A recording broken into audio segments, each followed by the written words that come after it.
Quand j'ai refusé de vendre mon magasin pour sauver le rêve raté de mon frère, ma famille a organisé un vote pour m'exclure. Il souriait, la majorité l'emporte. Ma sœur n'a rien dit. J'ai souri à mon tour et répondu, alors votons là-dessus à la place. Quelques secondes plus tard, j'ai laissé tomber un papier par terre, et la pièce a explosé dans le chaos. Je m'appelle Jack, j'ai 34 ans, et je tiens une petite quincaillerie dans un coin poussiéreux de l'Ohio. Ce n'est pas grand-chose. Juste des étagères remplies de clous, de pots de peinture et d'outils. Mais c'est à moi. Je l'ai bâti de mes propres mains il y a 8 ans avec chaque centime que j'avais, après que mon père m'a dit que je ne deviendrais jamais rien. Vous voyez, j'ai toujours été celui qui se pointe, réparer l'évier de maman quand il inonde sa cuisine, conduire ma sœur Claire au travail quand sa vieille Chevy tombe en panne, même sortir mes cousins de bagarres de bar qu'ils ont commencé sans raison. La famille, c'était tout pour moi. Du moins, je le croyais. Mon grand frère, Ethan, lui, c'est le chouchou. Depuis qu'on est enfant, c'est la star, des notes parfaites, un diplôme universitaire, les larmes de fierté de maman à chaque étape de sa vie. Moi, j'étais le discret, le fiable, ce qui, apparemment, voulait dire que je ne brillais pas. Mon magasin est la preuve que je ne suis pas invisible. Mes mains ont bâti quelque chose de réel, de durable. Mais l'année dernière, tout s'est effondré. Le dernier projet d'Ethan, une start-up technologique vendant des gadgets hors de prix, a fait faillite, le laissant noyer sous les dettes. Je pensais qu'il s'en sortirait comme toujours. Les chouchous ne tombent jamais bien bas. Puis la famille est venue frapper à ma porte, et ce n'était pas pour emprunter un tournevis. Ils voulaient mon magasin, toute ma vie, pour le sortir de là. Je croyais connaître le favoritisme en grandissant dans l'ombre d'Ethan, mais là, c'était un tout autre niveau. Ça m'a frappé comme un coup de masse, et j'en suis encore meurtri, encore en train de ramasser les morceaux de ce que je croyais que la famille représentait. Je pensais que le lien du sang nous unissait envers et contre tout, loyauté, sacrifice, tout ça. Je me trompais complètement. Laissez-moi vous raconter comment ça a commencé, parce que cette histoire est un mélange de trahison et de ténacité, et elle va vous faire vous demander ce que vaut vraiment la famille, quand ceux que vous aimez se retournent contre vous sans sourciller. La start-up d'Ethan a coulé il y a environ 6 mois, et ça ne m'a pas surpris. Il en parlait depuis des années.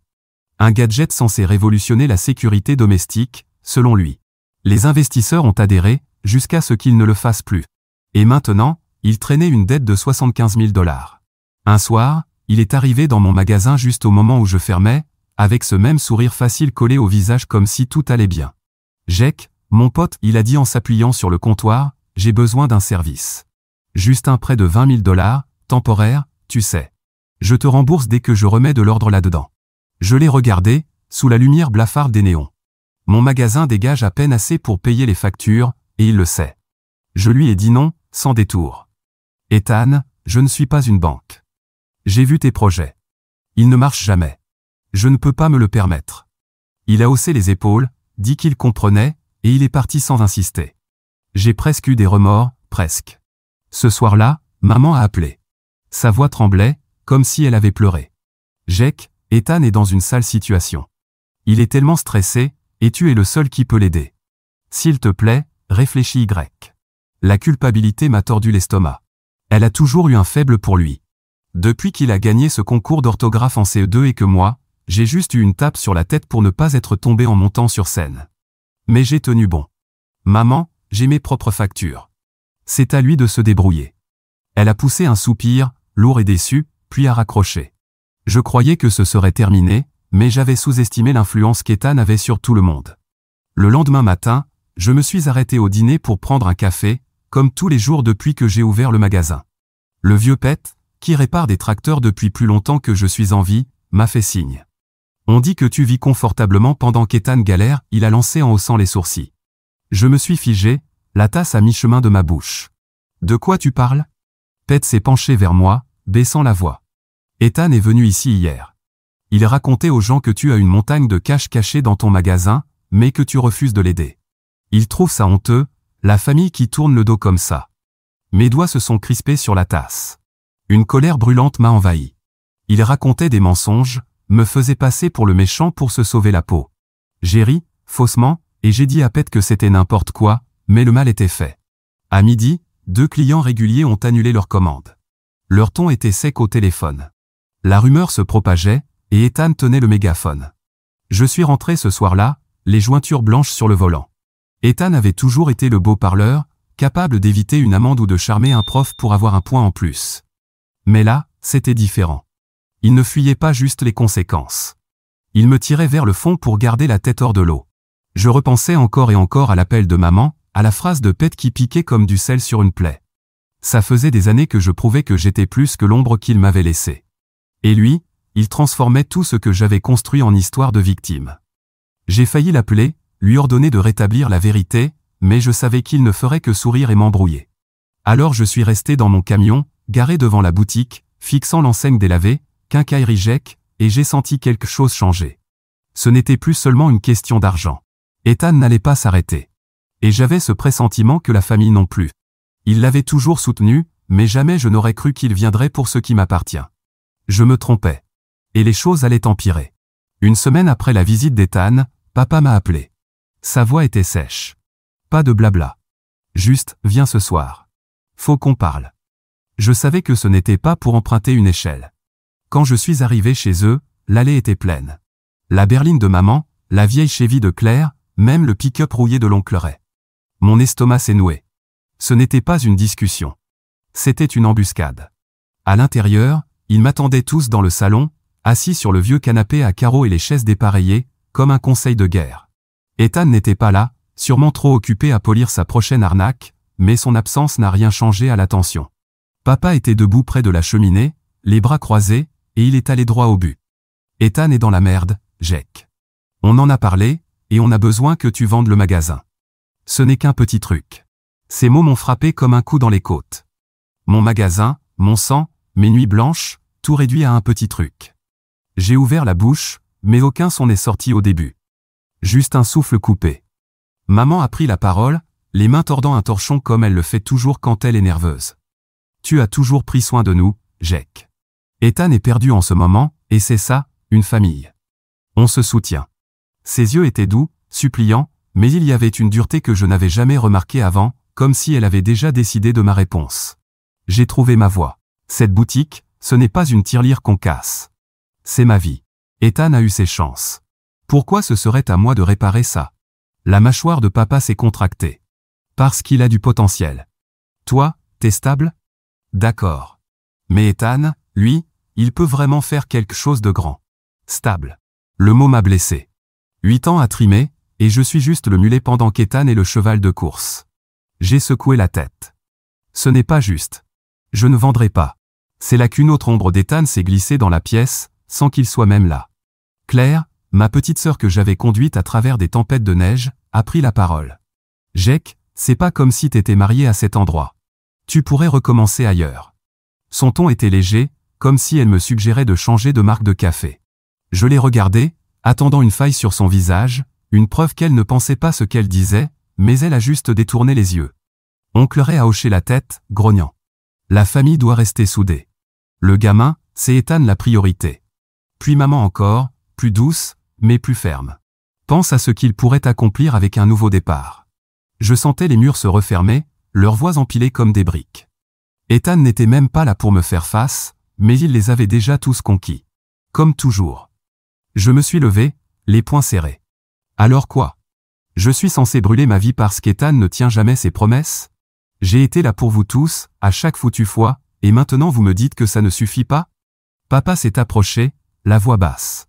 Ne rends pas ça plus dur que ça ne doit l'être. On demande, on ne supplie pas. Demandez. Vraiment? Ça ressemblait bien plus à un ordre, et l'atmosphère était lourde. De l'attente, du jugement, et cette vieille préférence familière pour Ethan. J'ai attrapé ma veste. Je ne vends pas. C'est ma réponse. Maman a crié derrière moi. Jek, s'il te plaît. Mais je ne me suis pas retourné. En rentrant, ma poitrine brûlait. Pas seulement de colère, mais d'un poids plus profond. Ils ne me voyaient pas comme leur fils, leur frère. Ils me voyaient comme un outil, un moyen de maintenir leur chouchou sur son piédestal. Je croyais avoir évité le pire en disant non, mais j'aurais dû savoir qu'il n'allait pas en rester là. Ce qui est venu après n'était pas une demande. C'était un verdict. Et ça m'a montré jusqu'où ils étaient prêts à aller pour sauver Ethan. 3 jours après être sorti de chez papa, mon téléphone a vibré. Un message de Claire. Réunion de famille ce soir, 19h. Sois là. Pas de s'il te plaît. Pas d'explication. Juste un ordre. J'ai failli l'ignorer, mais un doute me rongeait. Peut-être qu'ils avaient ouvert les yeux, compris l'ampleur du désastre d'Ethan. Je me trompais. Quand je suis entré dans le salon, c'était un déjà-vu. Les mêmes visages, la même disposition, mais l'air avait changé. Il était plus lourd. Papa était encore près de la cheminée. Maman tortillait toujours ce fichu torchon. Claire évitait mon regard. Oncle Ray craquait ses phalanges comme s'il se préparait à une bagarre. Ethan n'était toujours pas là, ce qui aurait dû me mettre la puce à l'oreille, mais j'étais trop occupé à encaisser. Ils souriaient tous, trop largement, comme s'ils avaient répété. Papa s'est éclairci la gorge. On a discuté, Jake. Tu veux pas vendre la boutique? Très bien. Mais on peut pas laisser Ethan couler. Alors on vote, soit tu es avec nous, soit tu n'es plus de la famille. Majorité l'emporte. Ma mâchoire est tombée. Un vote? Comme si j'étais un inconnu qu'on pouvait virer? J'ai ri, un rire court et amer. Vous êtes sérieux? Maman a hoché la tête, sa voix désormais calme. C'est le plus juste. Il faut protéger ce qui compte. Protéger ce qui compte. Ethan, pas moi. Papa a levé la main en premier. Puis maman. Puis oncle Ray. Je me suis tourné vers Claire, mon dernier espoir. Elle avait pleuré sur mon épaule quand son ex l'avait quittée. Elle avait dormi sur mon canapé quand elle ne pouvait plus payer son loyer. Claire, ai-je dit, la voix tremblante. Elle a regardé le sol, a murmuré, désolé, Jake. Et a levé la main. 4 contre 1. Papa a croisé les bras. C'est terminé. Tu es dehors. La pièce tournait. Pas juste à cause de la décision, à cause de 8 ans à être présent, effacé d'un simple lever de main. Je suis resté debout, le cœur battant à tout rompre, et j'ai forcé ma voix à rester calme. Très bien. Alors votons pour autre chose. J'ai glissé ma main dans ma veste, sorti le bail de la boutique. Mon nom, seulement le mien. Et une lettre que j'avais rédigée après notre dernière réunion, coupant tous les liens financiers avec eux. Plus de prêts. Plus de faveurs. Je vote que je garde ce qui est à moi, ai-je dit en posant les papiers sur la table basse. Les sourires se sont évanouis. Le visage de papa est devenu écarlate. C'est quoi cette connerie? A-t-il aboyé. Maman a halté. Jake, tu peux pas faire ça. Mais je l'ai interrompu. Vous avez commencé ce jeu. Je joue. Oncle Ray a tenté de s'emparer des papiers, mais je les ai retirés juste à temps. Claire me fixait, les yeux écarquillés, comme si elle comprenait enfin ce qu'elle avait fait. Puis la porte s'est ouverte d'un coup, et Ethan est entré en se pavanant, balançant ses clés sur le buffet. « J'ai raté quoi ?» dit-il en souriant comme s'il entrait à une fête. La pièce a explosé. Papa m'a hurlé dessus. Ce n'est pas comme ça que la famille fonctionne. Maman s'est mise à pleurer, agrippant son torchon comme une bouée de sauvetage. Le sourire d'Ethan a vacillé en voyant les papiers, mais il s'est vite repris et a avancé vers moi. « Allez, Jake. Sois pas dramatique. » Dramatique? Après qu'ils viennent de me rayer de la famille? J'ai levé le bail. Ça dit que je ne vous dois rien du tout. Vous ne toucherez pas à mon magasin. Ses yeux se sont plissés, mais il n'a pas encore réagi. Papa a frappé du poing sur la cheminée. T'es égoïste, Jake. Ethan se bat pour son avenir. J'ai soutenu son regard. Et moi, je me bats pour le mien. La trahison m'a frappé alors, lourde et glaciale. Ils avaient choisi leur chouchou, pas seulement avec des mots, mais avec un rituel officiel. J'ai pris mes clés, les papiers, et me suis dirigé vers la porte. Ce n'était pas fini, loin de là. Mais je venais de voir leur vraie couleur, bien plus laide que je ne l'aurais jamais imaginé. Le lendemain de leur vote, j'ai ouvert le magasin comme d'habitude, mais quelque chose clochait. Le téléphone ne sonnait pas. Personne n'est venu pour des clous ou de la peinture. Même pas Madame Carter, qui achète ses fournitures de jardin chez moi depuis des années. À midi, j'ai reçu un appel de Tom, mon fournisseur. « Jake, tu fermes boutique ou quoi? Les gens disent que t'es fini. » Mon estomac s'est noué. « Qui dit ça? » Il a hésité. « Il y a des rumeurs en ville. Ethan était au bar hier soir. Il a dit à tout le monde que t'avais accepté de vendre et de partir. Que c'était réglé. » La rage m'a envahi. Je n'avais rien accepté du tout, mais Ethan racontait des mensonges, empoisonnant mon business, détournant mes clients. J'ai raccroché, les mains tremblantes, et vérifié le registre des ventes. Commandes annulées. Aucune explication. Il ne voulait pas juste mon argent, il voulait étrangler mon gagne-pain. J'avais envie d'aller chez lui arracher ce sourire narquois du visage, mais je savais qu'il retournerait ça contre moi, comme toujours. C'est alors que Claire est arrivée dans l'après-midi, pâle, nerveuse, serrant son sac contre elle comme un bouclier. « Jake, faut que je te dise un truc, dit-elle à voix basse. Ethan, il a fait autre chose. » Je me suis tendu. Crache le morceau. Elle a dégluti. Il y a un mois, il est venu me voir. Il disait avoir besoin d'un prêt pour sa start-up. J'avais pas d'argent, alors il m'a demandé les infos du magasin. Il a dit que ça l'aiderait pour convaincre des investisseurs. J'ai pas trop réfléchi, mais... Il a falsifié ta signature sur une demande de près de 20 000 $. Il a mis le magasin en garantie. Mes jambes ont flanché. Je me suis accroché au comptoir pour ne pas tomber. Quoi? Les yeux de Claire se sont remplis de larmes. J'ai trouvé les papiers dans sa voiture hier. Il les avait pas encore envoyés, mais s'il l'avait fait, tu te serais retrouvé avec la dette. Je suis désolé. Je savais pas. Désolé ne suffisait pas. Ethan n'avait pas seulement menti à toute la ville, il avait essayé de me voler mon avenir.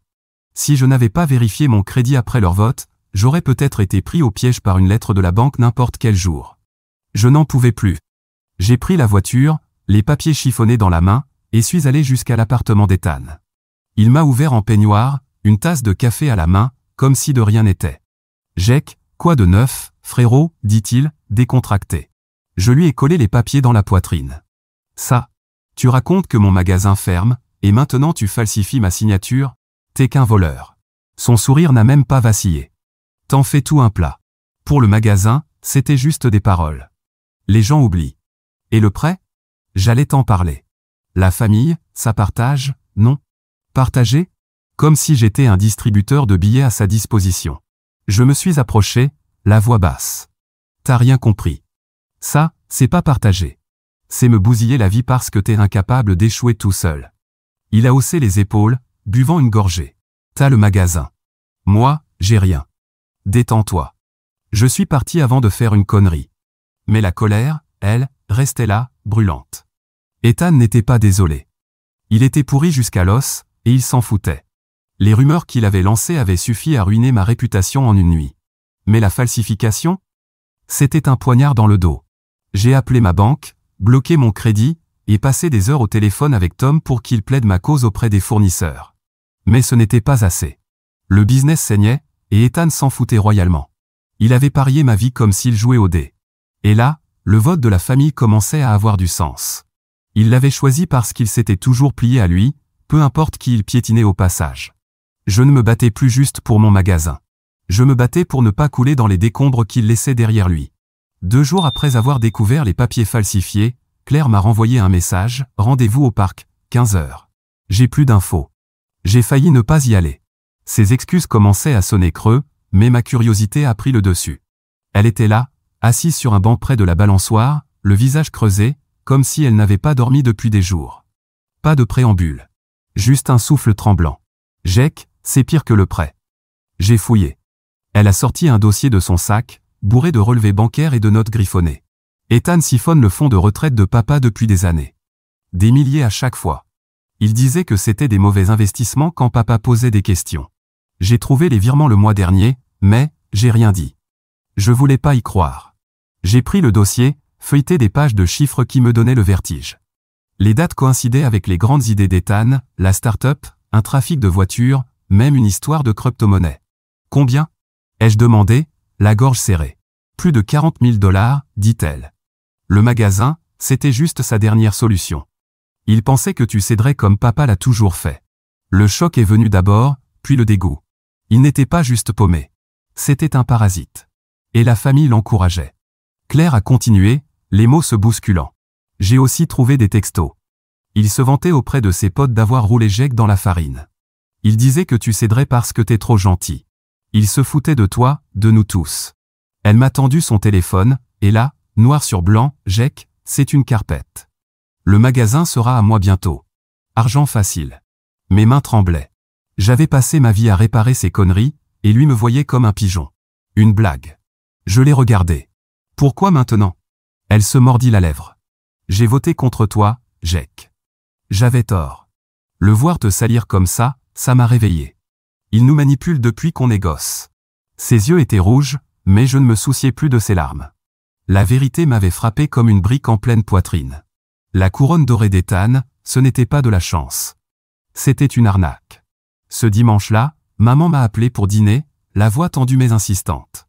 J'y suis allé, pas pour elle, mais parce que je voulais les avoir tous dans la même pièce. La table était dressée comme si rien ne s'était passé. Poulet rôti, purée, sourire forcé. Papa découpait la viande, oncle Ray ouvrait une bière, et Claire restait silencieuse, évitant mon regard. Ethan était en retard, comme toujours. J'ai attendu qu'ils soient tous installés, les fourchettes tintant, puis je me suis levé. J'ai quelque chose à dire, ai-je lancé en jetant le dossier de Claire sur la table. Des pages sans sont échappées, relevés bancaires, texto d'Ethan. Il vole dans la retraite de papa depuis des années. Le magasin? Juste sa dernière tentative. Vous ne le sauvez pas, vous nourrissez un parasite. La fourchette de maman est restée suspendue en l'air. Le visage de papa s'est figé, puis durci. C'est quoi ces conneries? A-t-il grogné. J'ai pointé le texto du doigt. Lis. Il se fout de nous.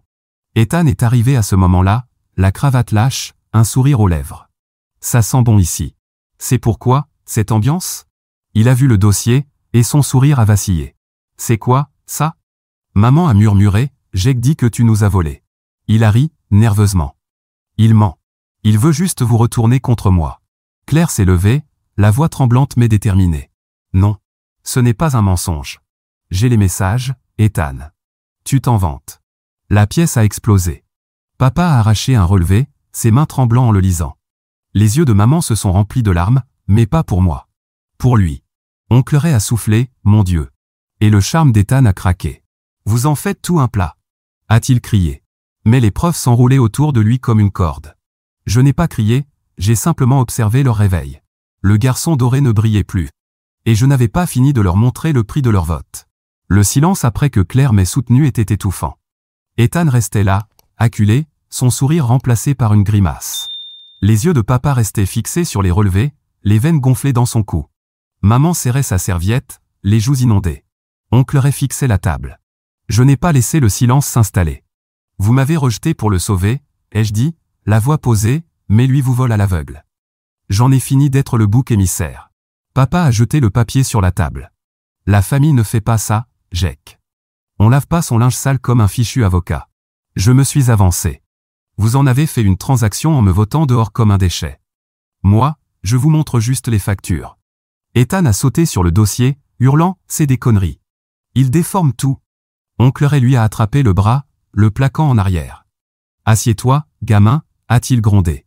Et pour une fois, Ethan s'est tu. Je me suis tourné vers papa. Il a quelque chose contre toi, hein? C'est pour ça que tu plies toujours. Le visage de papa est devenu cramoisi, mais il n'a rien répondu. Ethan a esquissé un rictus, comme s'il avait encore un tour en réserve. Dis-lui, ai-je insisté. Les yeux d'Ethan ont fait un va-et-vient entre papa et moi. Très bien, a-t-il craché. Il y a des années, papa a eu des dettes de jeu, des bookmakers. J'ai couvert ses dettes, j'ai pris les coups quand les flics se sont approchés. Il me doit. Papa a baissé la tête, le visage ravagé par la honte. Maman a halté. Paul, c'est vrai? Il a hoché la tête, à peine audible. Je ne voulais pas que tu saches. La pièce a vacillé. Le pouvoir d'Ethan, ce n'était ni du talent ni du charisme. C'était du chantage. Il tenait papa en laisse grâce à un secret. J'ai regardé chacun d'eux, la dénégation de maman, la culpabilité de Claire, le choc d'oncle Ray. Vous l'avez choisi parce qu'il vous tient. Moi, je ne joue plus. J'ai sorti de ma poche un papier plié, un avis juridique que j'avais fait rédiger après le vote. Il interdisait tout accès à mon magasin, mes comptes, ma vie. Je l'ai laissé tomber sur la table. Ça s'arrête là. Plus de faveurs. Plus de famille. Ethan a ricané. Tu bluffes. Essaie, ai-je répondu en le fixant.